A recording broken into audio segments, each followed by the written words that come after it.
Alright. I have heard absolutely nothing but bad things about this content. I have heard that this is cursed.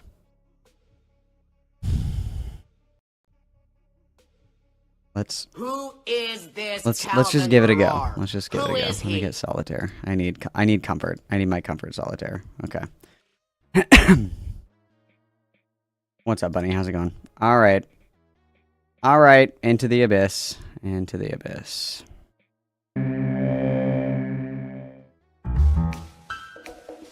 Of the early internet stories, there are few as Do I not get sound?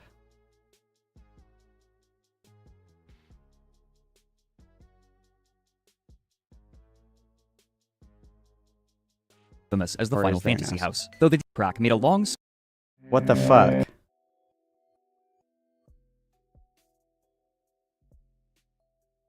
Is it me? It's me. I'm the problem. You guys, please kill me. Please just... I don't... This is a bad omen. Do you know what this is? This is a bad omen. That's what this is. God. This is a bad omen. Oh, brother. Oh, brother. This is not good. This is not good. Okay. All right, let's go. Of the early internet stories, there are few as infamous as the Final Fantasy house. Though the details are unclear to most who remember it, its reputation is still sometimes invoked on forums in reference to terrible housemates or the eccentric potential from online communities, especially fandoms. What's more, it was one of the main channels through which internet users were introduced to the otherkin phenomenon. So what was the Final Fantasy house? On April 18th, there's no website of the story. It's more organized, contains a little bit more information. I was inspired by reading someone else's account. I'm so scared. I'm so scared. 2005, a LiveJournal user under the handle of GenkiCrack made a long, scattered post detailing an experience with specific fans of Final Fantasy VII, a popular and influential story-driven game from Japan. He introduced it by writing, "These people..." Okay, I have to be totally honest with you guys. Everybody is going to be so mad at this. I was thinking that this was Kingdom Hearts. I thought that Final Fantasy and Kingdom Hearts were the same fucking thing. I'm so sorry, you guys. Please, forgive me. I'm so sorry. Are dangerous. These people are dangerous. This is not a joke. This is my experience. This is not a joke. Them. This is my experience with them. He began by explaining his place within the fandom. Quote, "Most people watching the journal now probably don't know this, but back in the day, I ran a pretty popular website devoted to the characters Cloud and the very minor character, Zack, from Final Fantasy VII. It was really the only comprehensive one out there about the two, which was why it got such notice. I was used to receiving fan mail or other people's fan art, which I put up on the website." Unquote. At the time of his alleged experience, he explained that he was a college freshman and a heavy drinker. In 2002, he was contacted by a person calling herself Hojo, referencing the mad scientist villain from the game, and the two began conversing with each other occasionally over AOL Instant Messenger. Hojo had her own fan site dedicated to her namesake, and following the same pattern, she began calling the writer Zack after his site. At the time, he thought nothing of this. Sometime after, he was introduced to Hojo's wife, who went by Genova, or Jen, after an ancient evil and alien creature from the game. I'm really not having fun right now. Quote, "Then came a good old bombshell. I was asked if I had any memories of past lives. I do believe in past lives. I think it's a pretty valid cycle given how many cultures believe in it. So I told her no, I didn't, but I did believe in it.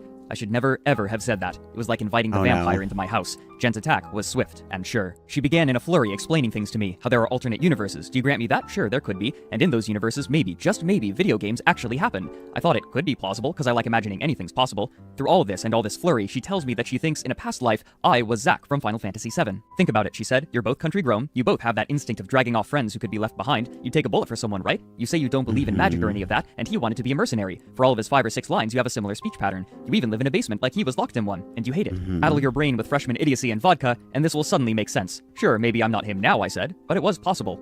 Unquote. The writer agreed to meet them in the town of State College, Pennsylvania that winter to... Oh, okay, so we just had somebody, possibly with schizophrenia, talk about how you might possibly be a reincarnated video game character.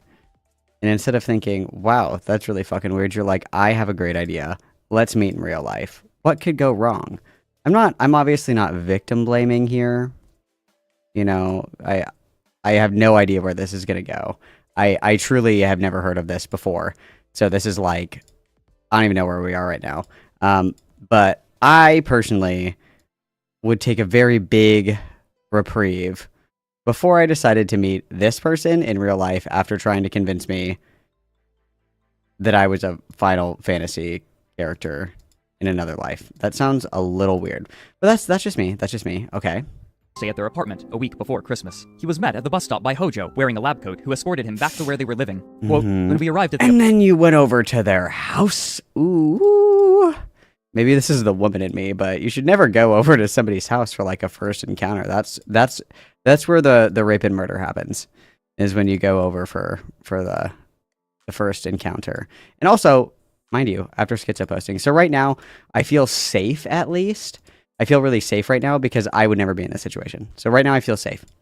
It's like when I watch a scary movie and it's like somebody gets stranded on like Mount Everest or something. I feel safe because I would never be in that situation. I feel comfort. I feel comfort in knowing that.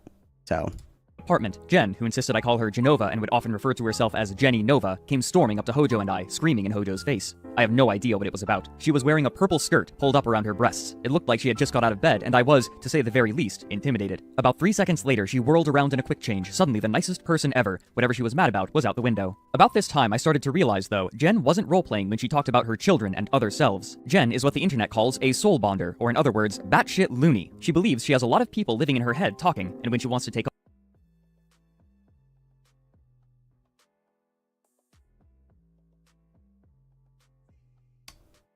the fact that it didn't end here.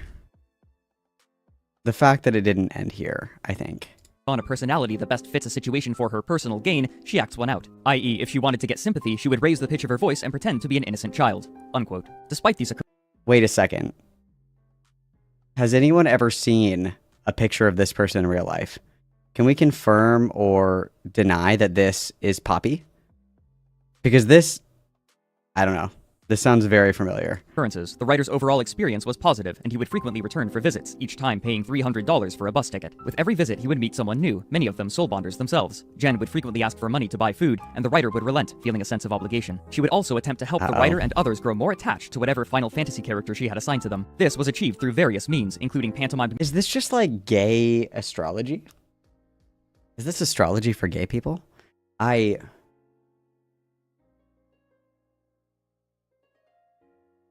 I'm afraid. We're only 5 minutes into here and I'm already magical battles stressed. And a past life regression involving laying on the floor and listening to music from the game. In one instance, on a trip to the college, she and Hojo locked the writer in a soundproof room past the point of panic to help him, quote, remember being Zack. Another time.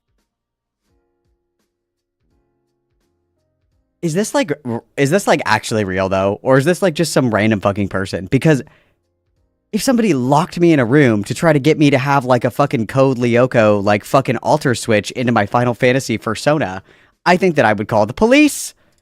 When meeting someone soul bonded to the character Eris, Jen attempted to coax them into sleeping together. To this end, she announced that she was going to lace their food with aphrodisiacs, but whether she actually did so or not, her demands were not realized. As strange as these instances were, however, they were not enough to dissuade the writer when Jen and Hojo proposed that is he he move in with okay? No! Uh-oh. The writer moved into the State College apartment in the summer of 2003 with plans to only stay for the season. Within 3 days, he found a part-time job at a supermarket to help pay for food and rent, and he quit drinking as well. But his experience quickly degraded. Quote, I can't even say what came first, chicken or egg, but let's just say that after 1 week, I was getting sick of it. I was the workhorse. I guess because I was Zack, I was therefore the manly man, as opposed to Jen, the Cetra Queen, or Hojo, the frail scientist. Jen quit her babysitting job and refused to look for another one. I was the one who had to carry groceries to and from the house, the one who made the money to feed everyone, the one who had to fix or move furniture when it needed to be fixed or moved. My computer could rarely get online because Jen was on almost 24/7. The rest of the time she would watch me as I typed, so I could never make a journal entry that read something along the lines of, Jen is abusing me, help me God, I'm tired and I want out of here. Unquote. Jen's pattern of surveillance worsened quickly. She would always be listening in on calls, reading his online interactions, and demanding to know wherever he was going to keep track of him. She would frequently wake him up in the middle of the night for sundry magical errands, depriving him of sleep. She demanded he spend his meager paycheck on $10 steaks for dinner, which made him sick, and when those would only last one night, she and Hojo had him ask for unsold food at the supermarket. Nobody in the apartment would take out the garbage or clean besides the writer, who only washed the dishes, and so the stink festered in the apartment in the hot Pennsylvania summer. Jen only wore a single dress and refused to bathe, opting instead to use scented oil.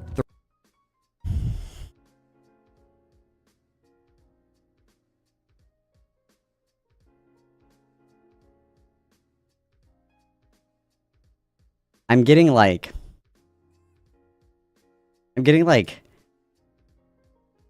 GameStop manager, full-time Reddit mod. Like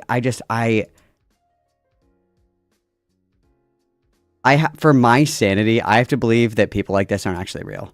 for my sanity, for me to be able to actually have a restful sleep at night, I have to believe that people like this aren't actually real. I wouldn't make it. I wouldn't make it. I wouldn't make it.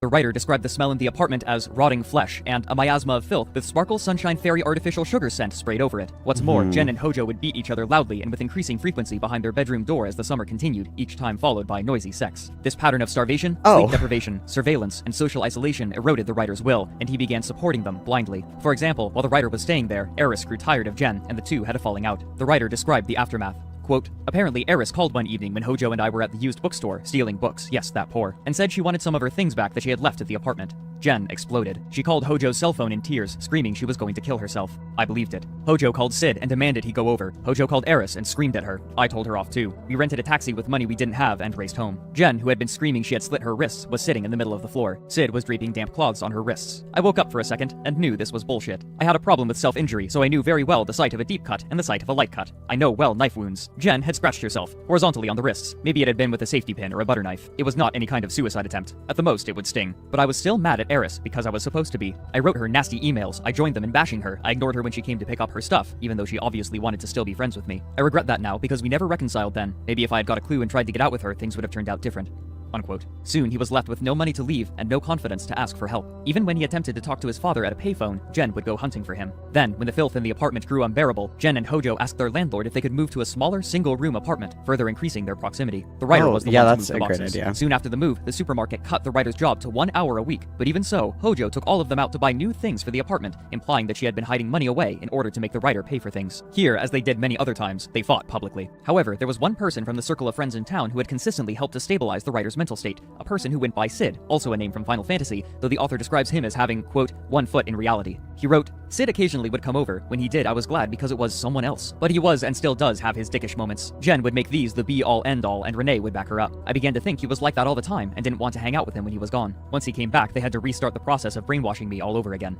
Unquote. It was after one of these visits that the writer finally gathered the will to leave. Inspired after someone had stolen his shoes, he left everything behind in the apartment and walked the streets barefoot. By the end, he had spent a total of 2 months living with Jen and Hojo. After being homeless for a few days, Sid helped him gather his things and returned to his mother's home in Brooklyn. Besides his own account, the writer spoke of a few others involved with Jen specifically. One account was about someone he referred to as Captain McCool, a sensitive person with whom they sought to fill the vacant spot that the writer had left. When they asked him to move in with them, he was too nervous to turn them down directly, and so he claimed that he had been assaulted to avoid it. When they discovered his lie, they, quote, had him stuck in a chair and forced him to watch while they raped each other. Another person, whom he referred to as Bean, would sell her blood to help fund Jen's lifestyle. At the time he was writing the live journal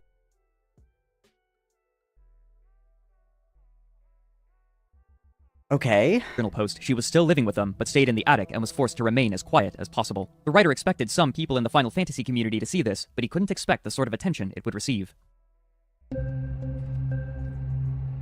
Word spread quickly about the LiveJournal post, and many fans of Final Fantasy, as well as Soulbonders, commented that they had heard some details about Jen and the group in State College, but hadn't known the extent of their behavior. Others who already knew her found these claims unsurprising. Beyond the community, however, this story gained interest on forums, including 4chan, who treated it with disgust and fascination. It was soon adopted into general knowledge as a way to reference poor living conditions and Soulbonders, a subsection of a group known as Otherkin. It was here that the infamous story earned its generally recognized name and misnomer, the Final Fantasy VII House, or often just the Final Fantasy House. Though the rest of the internet would sometimes question its veracity, the writer's account seemed generally accepted within the Final Fantasy community. He began to receive testimony from other people affected by the group, many of them people he had met during his time at the apartment. To share their correspondences, he created a website where he cataloged the accounts of those who approached him alongside his own. Due to the limited archival information available, it's difficult to say the rate at which he updated the site with new accounts, but it appears he was receiving them as late as 2006, with each person represented by a pseudonym. Some of these accounts were from people mentioned in the original LiveJournal post, and they helped elucidate the practices of the group and enunciate Jen's and Hojo's behaviors. These accounts suggest an air of amateurishness yet charisma to everything Jen did. For example, one account from someone going by Zarla wrote, quote, there were also tarot card readings and such while we were there. Jen had the same that's dark-sided shit right there. See, that's the problem. That's the problem here. All right, we can nail it down to a single thing, I suppose, is the demonic presence that was there. No, I like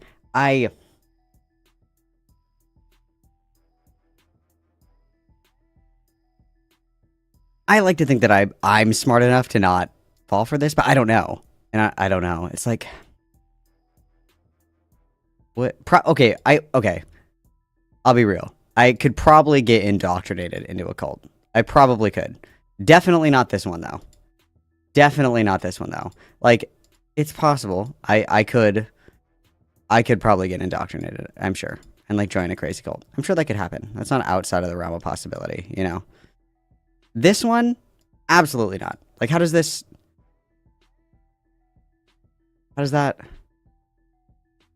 When I was 18, I still took a fucking shower. When I was 18, I would physically recoil at people that did not shower. Hell no, you wouldn't catch me dead around these bums. Obviously, again, maybe a different cult. Sure. This one, absolutely the fuck not. This is just what it's like in Portland. Yeah, not for me. Definitely not for me. Yeah. Tarot deck I had as a kid. I also would love to start a cult, Toaster. I'm glad that you brought that up. This is a great time to tell you guys about my cult idea. Because, like, I want to be a benevolent cult leader, okay? I don't want to be, like, a bad cult leader. Like, you can leave if you want to. I guess then it's not really like a cult. But, like, I feel like I would be pretty good at it. Because, like, I feel like I'm pretty chill. I feel like I have good vibes. I feel like I'm pretty chill. Like, I just really want people to, like, give me all their money. That's really it. That's really all that I want. I don't want, like, the...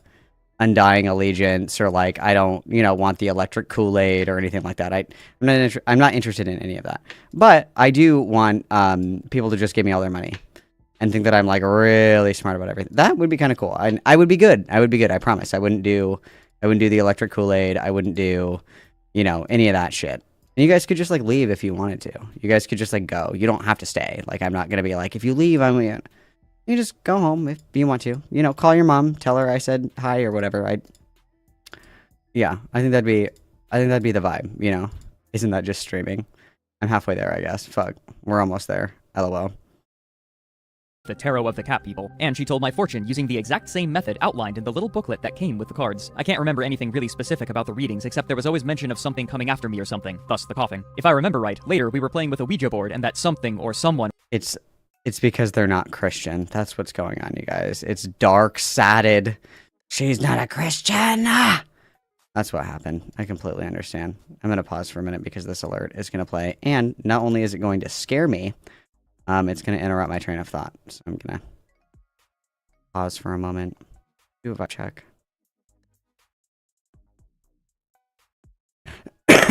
Excuse me. Would you settle for a nice attaboy? Okay, sure. Benevolently force showers. Like, yeah, we would be a very clean people. Like, I would, unfortunately, like, I wouldn't, like, kick you out and make you, like, be homeless, but I would politely have to ask you to leave the cult if you were not showering regularly. But, like, in a nice way. I wouldn't, like, like, beat people and shit. I'd be like, no, like, you do really have to do, like, like, gentle parenting. Like, no, in order to join the group... for group girl time, you do actually have to take a shower. I'm sorry. We cannot let you attend girl time unless you take a shower. I think that'd be fine. Do I just have my fucking alerts off? Is this just not going to play?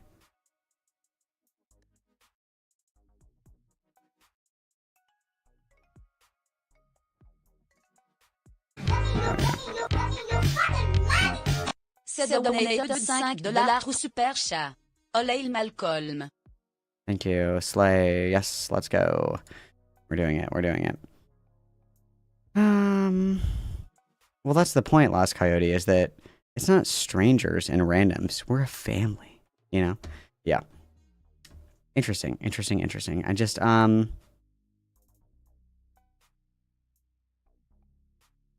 we'll just keep going, guys.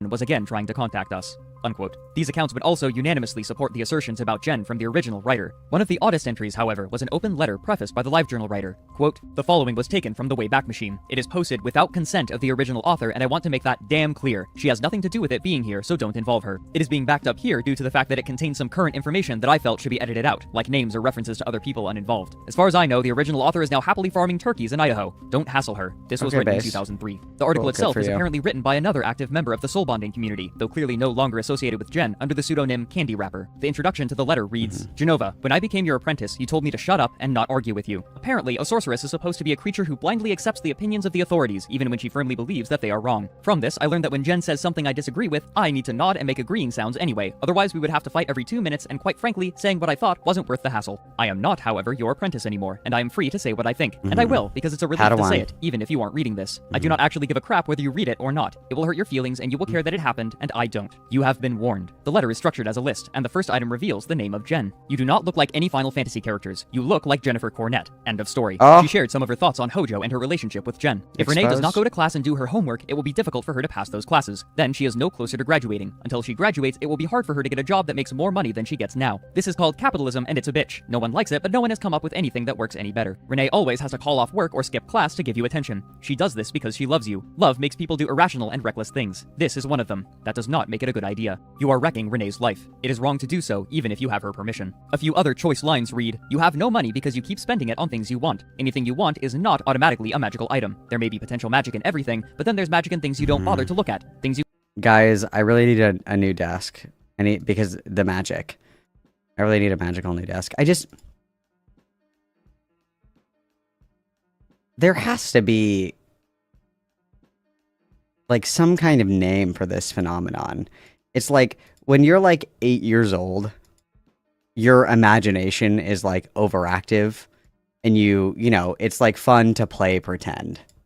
And it's fun, you know, to play, I don't know, We're Lost in the Woods, or it's fun to play like the Battle of, I don't even know, like pick a Lord of the Rings battle. The Battle of Helm's Deep or whatever the fuck. Like that's all fantasy, right? And like even when you're little, you're like, this is like so fucking real because your imagination is like pew, and you haven't been crushed by the forces of the outside world. What is that when adults like don't turn that off? Like what is that called? Is that there has to be like a phenomenon that describes this? Like is this just like a terminal case of Peter Pan syndrome? Like schizophrenia, Peter Pan syndrome, dipshittery, maladaptive daydreaming. I feel like this goes way past maladaptive daydreaming because daydreaming it's still a dream. Like if I'm daydreaming, I still know it's not real. Like I don't, because if this was like, if somebody told me there's like a 4-year-old that thinks that they're like a character in Final Fantasy, I'd be like, oh yeah, like 4-year-olds are like very creative. They're very imaginative. And then when you're 4, you know, it's hard for you to understand the line between reality and fiction sometimes, especially if, you know, they're like playing video games or whatever. They might think the character is real or whatever. But like for an adult, there has to be, yeah, but daydreaming implies that you're like aware that it's not real. Like a dream implies that it's not real, right? I don't think these people are aware that this is like not real life. Like that's the issue, right? Illusion. Oh my God. Arrested Development. Oof. You can have for free. If something is a magical item, that doesn't mean you must own it. It would be nice if you could, but you can't always do so. I had money because I rarely bought anything for myself. Whenever I got some money, I would save it. I am not a money generator, and neither are my parents. If you want to have money, you need to not spend it. I now do not have money because I spent it on you. Poof, all gone. You still wanted more, but I didn't have any more to give you. I have been using crystals since I was 10 years old. You are wrong when you start with that "you won't use them properly" shit, because I've been using crystals since elementary school. You taught me no magic. The only thing I actually learned from you was to beware of people like you. But among these accounts, there was one that stood out from the others, and if it's to be believed, it showed just how far the manipulation of Jen's entourage could go. Oh, there's still more. Okay, we're still going. Okay. In November of 2005, the LiveJournal writer entered email correspondence with a woman who went by Mela. Mela had apparently known and bonded with Jen in a Utah boarding school, and rediscovered her online through an open letter. Though the quote in the email isn't quite the same, it's highly likely that the letter Mela discovered was the list written by Candy Wrapper. Hoping to reconnect, Mela asked the author of the letter for Jen's information, and sometime after, she visited Jen's residence for 2 weeks. Here, she claims Jen was able to convince her to spend $2,000 on various objects and food by asking only for small amounts at a time. Sometime afterward, likely God, how does it feel to have somebody else live your dream? Casually come visit me, somehow you give me $2,000. Wow, that sounds quite delightful. I need to start paying better attention. Obviously, I'm in the wrong market here. In 2005, Mela made the decision to begin living with them. Quote, I moved in with $17,000 in my bank account, and soon Jen had drained all of that on necessities, all for the house, many of which went into Jen's room and never came out. Soon I received a check from the investment company for $80,000, and Jen's spending began again in earnest. I tried to get her to stop spending money on frivolous things, but every time I said no or told her she should spend her own money buying things for herself, she threw a fit. All this time she was telling me how important I was to her special plan, how the world needed us to stick together so we could conquer evil, etc. I wanted desperately to feel special. I was scared and alone, and I believed her. She knew a few magic tricks, was very good at reading people, and could give relatively accurate tarot readings. I fell for her lies, hook, line, and sinker. Isn't that like the whole thing with tarot? Like, how do you fuck up a tarot card reading? It's like, how do you fuck it up? Like, I don't... And great question, Jennifer. How do you use crystals wrong? Like, What do you mean? What are you talking about? I know magic tricks. I know some magic tricks. Fuck me, dude. I'm in the wrong line of work, bro. I am in the wrong line of work. This is fucking ridiculous. Unquote. After she moved in, it was clear that Hojo's relationship with Jen had deteriorated, and she had been supplanted by a new person named Angel, whom Mela claimed was remarkably violent. Jen was now sleeping exclusively with Angel, though sometimes Hojo would sleep with Angel as well. Hojo was forced to stay extremely silent during the day or risk being berated by Jen. This information strongly suggests that Hojo was the one who was selling blood to fund Jen. Their hygiene was also... How are they getting the blood? Is this ever elaborated on? I want to ask, but I'm kind of scared. How are they getting the blood? Are they, like, literally exsanguinating themselves? Is this, like, a plasma? How are they getting the blood? Are they, like, just cutting themselves, like, over a jar? Like, where's the blood coming from? How are we harvesting this resource?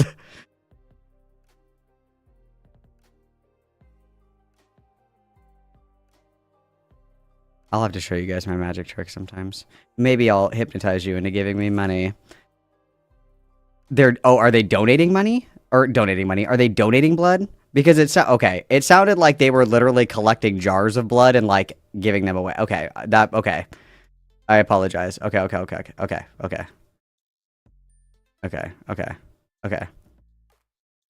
I think if you're using crystals as suppositories, I think that qualifies as using them wrong. Okay, fair point, Space Frog. I accept this criticism. Okay, they're donating plasma and shit. Okay, I thought you meant they were, like, vampire siphoning blood and, like, exsanguinating. Okay, that makes more sense. Okay, I'm sorry. I went a little too hard on that one. I apologize. Okay.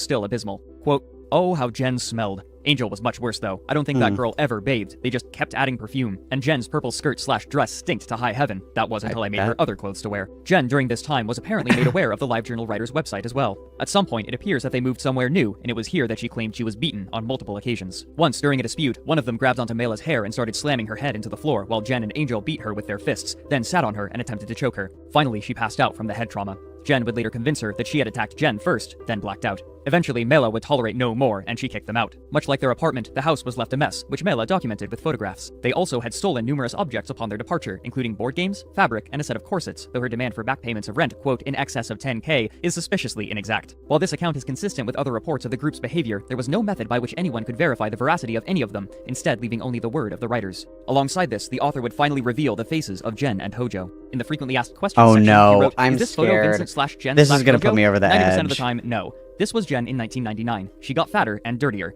This was What was that sentence? She got fatter and dirtier. Oh. Renee in 2000. Okay, so this...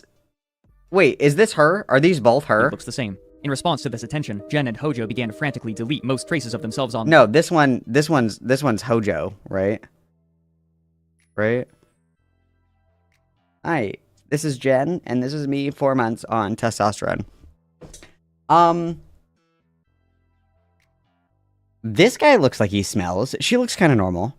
This guy looks like he, you know, gets all of his dates at the Funko Pop meet and greet, like fucking expose things, like the Funko Pop Con or whatever the fuck. Wouldn't fuck with it. She doesn't, I mean, she looks fine here. I don't know, maybe this is just a good picture. Even with their names publicly available, nobody could find them. After this, the attention on these stories began to wane. But only a few years after the accounts were posted, the Final Fantasy house would return in a way that nobody expected and, at first, seemed entirely unrelated. They're both her? Oh, so they're both her. Oh, they're two different... Okay, never mind.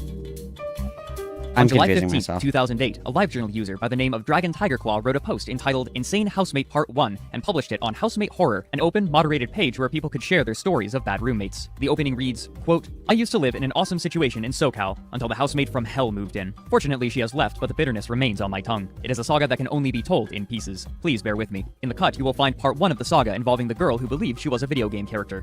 Unquote. Soon, the author would name himself. That's enough for me. The tale was structured in irregularly sized sections, with many of them ending on cliffhangers. He explained that he was living with 5 other people in a 4-story house. He claimed that the rent was a preposterously low $500 a month and that the landlord, Matt, kept it that way because his chief concern was that he wanted company in the house he had inherited. However, his standards for roommates were high. They all had to have stable income and employment and be at least 25 years old. The woman who was chosen after their screening process was kept anonymous by Dragon Tiger Claw and was given the placeholder name Sarah, who moved in without much trouble. She claimed to be a 27-year-old computer programmer who already had a job in the area, but when she went back to work after the move, she returned saying she was laid off. When others offered to help her find new work, she consistently delayed accepting it, which made them suspicious. But much more striking was her connection to a particular game. Quote, in the 3 weeks that followed, Sarah was still unemployed. She spent all her time playing video games in the family room. She would play the same game over and over, some crappy-looking RPG from the 90s. It had an unpronounceable name, but Sarah said she was bonded to the game. She also told us that she changed her name to be that of one of the game characters. Upon further discussion, she explained that she believed she was the human incarnation of this character and that they shared a soul.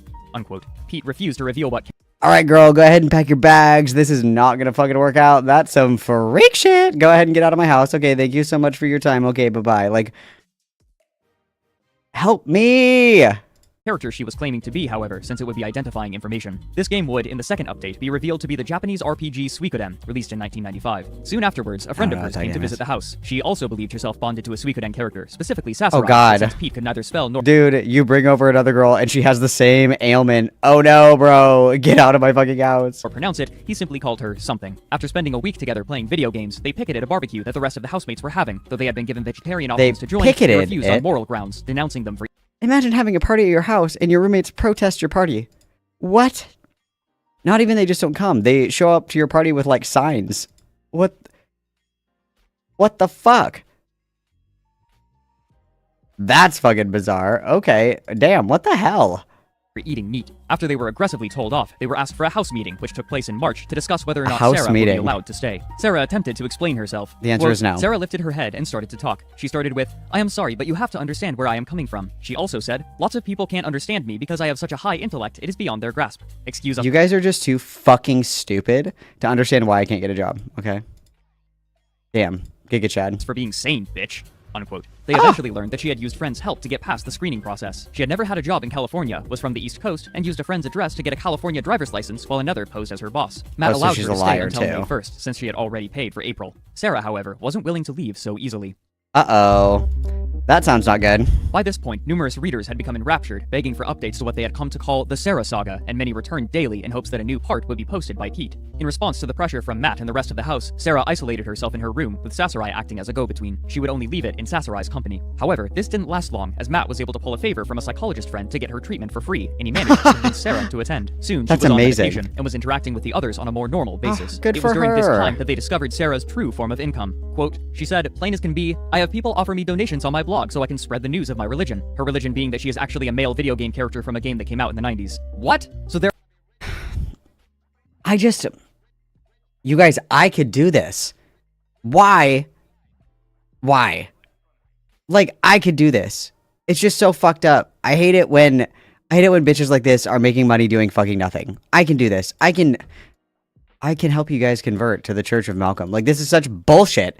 It's such bullshit. Oh my god. There are some morons out there who are giving money to Sarah so she can pretend to be a video game character and teach others how to do the same? Something said, we give her things because she has helped us find our true selves. So you don't work either, Tim asked. I could tell he was ready to explode. No, I get government benefits in the UK. Why? Because I don't like to work. Soon after this, Sarah's boyfriend convinced her to abandon her medication, and the results were violent. After one of the ruder housemates demanded she start taking the pills again, she began smashing fragile objects, including a window. She would continue to take her pills irregularly, but by this point, interaction between her and the rest of the house fell to a minimum. By the time May 1st came, there was no sign of her moving out, and when Matt attempted to evict her, Sarah called the Department of Fair Employment and Housing, claiming discrimination against her religion and her disabilities. While the state didn't follow through on these threats, they did discover that Matt had never filed the correct paperwork to house tenants, and Matt couldn't evict her until the proper paperwork was filed. But the strangest event would happen that summer. In July, Sarah gathered 12 members of her soul bonding group at the house to perform a ritual, threatening Matt that she would file a discrimination suit against him if he wouldn't let them stay. Though Matt acquiesced, he only allowed them to stay until 10 o'clock that night. One roommate demanded that the soul bonders be ejected, but Matt wanted to gawk at their ritual, and so they stood in the kitchen and ate pizza while watching them. Okay, base Matt. Okay, that's funny. Okay, true.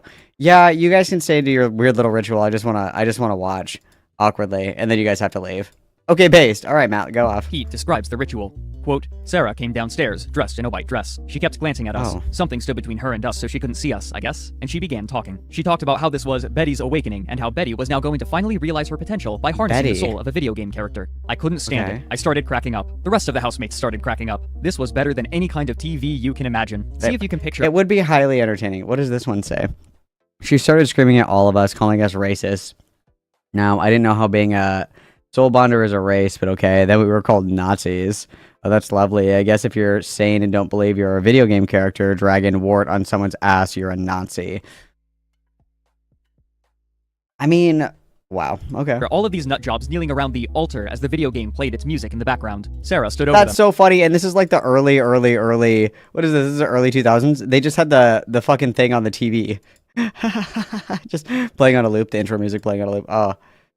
All right. I respect the hustle, Matt. This would be hilarious to watch. Preaching this religion, and the right bishop something but occasionally interject something deep from her position. Sarah was really getting upset, so more of her friends made the human wall. We could still hear all the stupid, even after they turned up the volume on that video game. At this point, Matt threatened to call the What did I just say? They're just playing the video game music on a loop. police since it was nearly 10 o'clock. But when one of the members of Sarah's group threw a punch, the threat was carried out, and the Oh. group was forced from the premises. Oh, good heavens.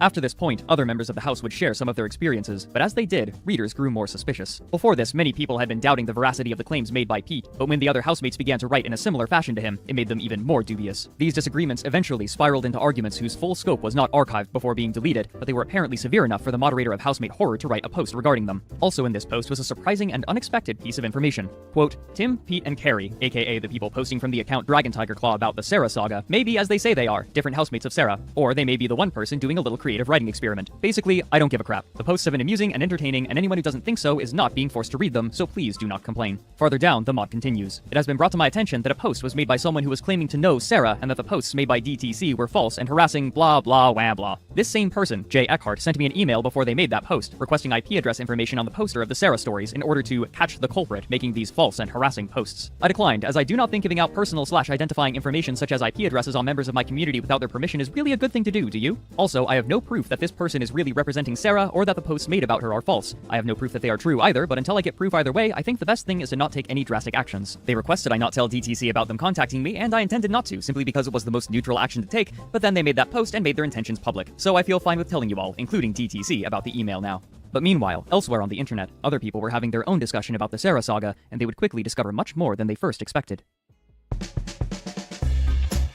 On August 19th, 2008, a member of the Something Awful forums named Jabberwock posted a thread entitled, If You Thought Furries Were Bad, which linked to the 11 parts of the Sarah Saga that had been posted so far. The responses seemed mostly to reflect amusement, though quite a number of forum members echoed the doubt displayed in the comments of the posts themselves. One user, however, who went by Jägerhunde, had a different response. Quote, I haven't read through the journals, I only started the first, but I swear this could be about a girl I knew and even once dated in that really vague, sad high school nerd way. She claimed that she was soul bonded to the Eris character from Final Fantasy VII, that her girlfriend was soul bonded to Sephiroth, and she swore at one point with perfect seriousness that she was carrying Sephiroth's spirit child. Apparently, she'd conducted an elaborate fantasy life with these characters in her head and had written pages upon pages of god-awful fanfiction about it. So far as I know, she grew out of it eventually, but when I say eventually, I mean like late 20s. Even when I knew her at 16, this kind of behavior from her made me want to stay far the fuck away. Oh yeah, the girl in question also changed her name to some bullshit nerd fantasy name she made up and absolutely refused to ever be addressed by her birth name. After reading through the rest of the entries, Jägerhunde returned the next day with a new post that took the other readers aback. Pretty sure I've got this all sewn up, goons. Allow me to introduce you to Catherine Rain. By pure chance, Jägerhunde had been in a small writing club in high school with Catherine and still knew her Flickr account, her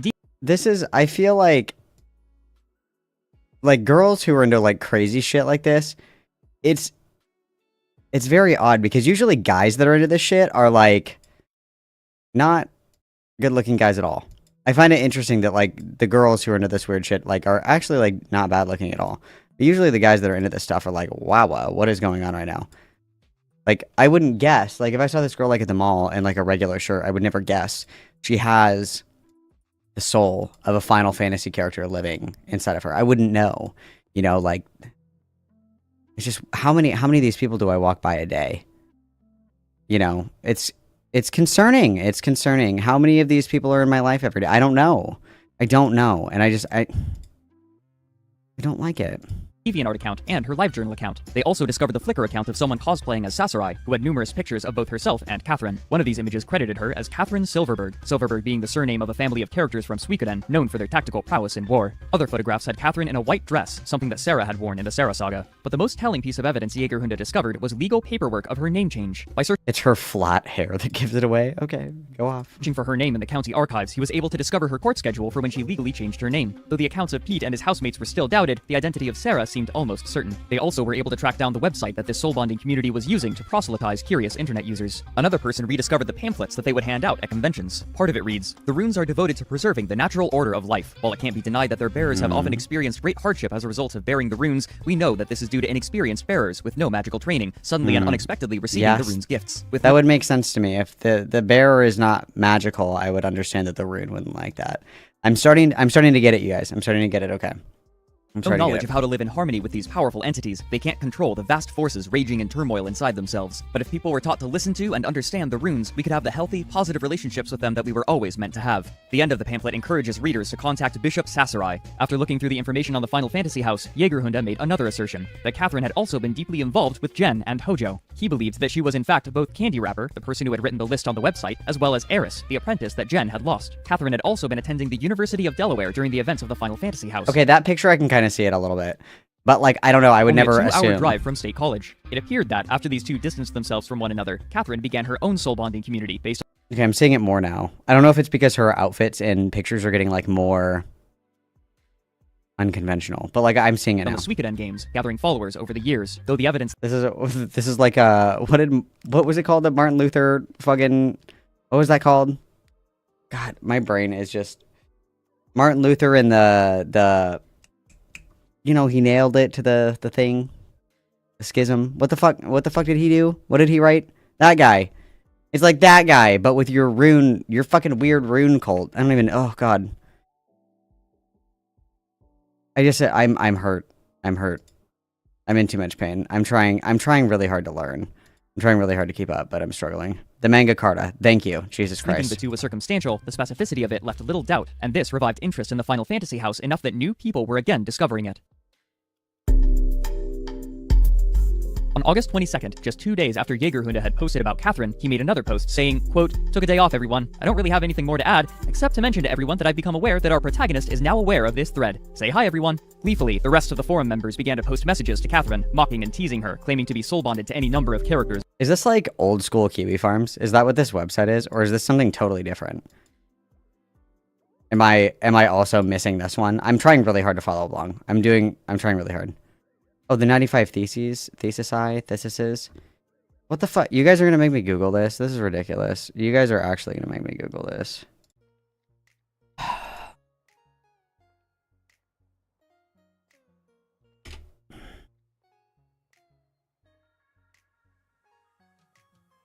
Okay, so Martin Luther was a German priest, theologian, author, hymn writer, professor, and Augustinian friar. Luther was the seminal figure of the Protestant Reformation, and his theological beliefs formed the basis of Lutheranism. He is widely regarded as blah, blah. Okay, what did he write? Martin Luther, what did he nail to the door? 95 theses. Thesesi. Okay, it wasn't the manga carta. Whoever said that, fuck you guys.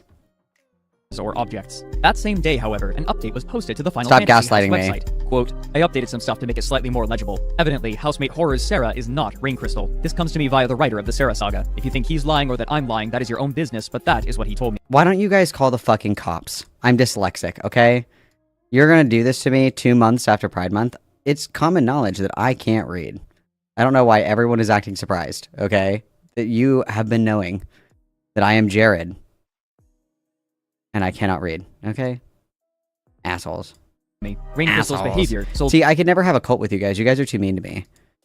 Like, earlier, it sounded like such a good idea, but now, like, I don't even really think that I want to be in a cult with you guys. Like, the way that you're acting, like, I don't know. I don't even really want to be in a cult with you guys. Like, I just... Never mind. I don't want to. Never mind. Never mind. I don't even want to.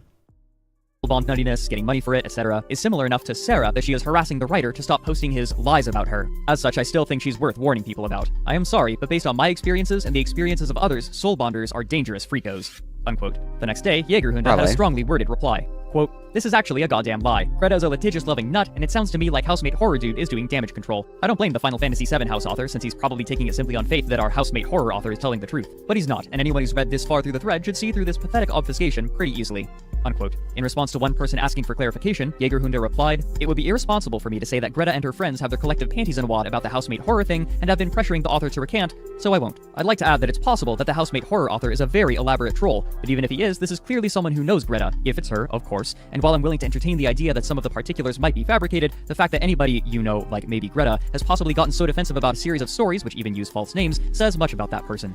Unquote. Finally, on August 24th, in mid-afternoon, all parts of the story were removed from the housemate horror blog. However, working from Google Cache, the members of the Suspicious. forum were able to piece together all of the parts that had been written by Dragon Tiger Claw and archive it on the forum, though it also had been saved on the Wayback Machine. That same day, the original Final Fantasy House author posted an update to his website. Quote, "Well, what do you know? When something awful found Catherine Rain, things really heated up. The original writer of the Sarah Saga got regular harassment until he took the story down. Considering the mind-numbing level of consistent details between Catherine's data and the data on Sarah, I'm going to agree with the goons. The OP was just doing damage control. It's obviously her." The current theory is, in one last-ditch effort to avoid more court battles with her, he deleted all the posts. Well, Greta, you stepped in it. You took away my train wreck that I was reading to defend your crazy cult. If he was writing fiction or not, you took away the fun. Thanks to something awful, we'll have lots of nice photos and links all here about you in just a little while.